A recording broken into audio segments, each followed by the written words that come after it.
পড়ছেন, সেখানে অতক্ষণ নামাজে রত আছেন। কেন?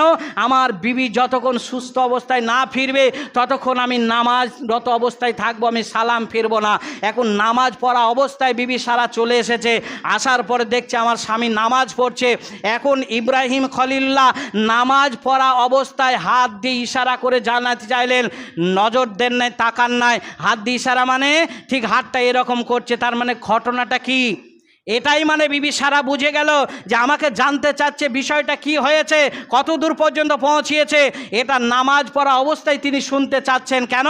যদি সমাধান না হয় আমি ইব্রাহিম খলিল্লাহ আবার নামাজ আবার দীর্ঘায়িত করব, এটাই উদ্দেশ্য। আর যদি সমাধান হয়ে যায় আমি নামাজে সালাম ফিরে দেব। তখন ইশারা ইঙ্গিতে যখন জানতে চাইলেন অবস্থা কি, বিবি সারা বলছেন, ওই কাফের বেদিন আমার কাছে পরাজয় হয়ে গেছে, জয়যুক্ত সে হতে পারেনি, জয় তার মানে আল্লাহ আমার ওপরে তাকে জয় করে নেই, তাকে হারিয়ে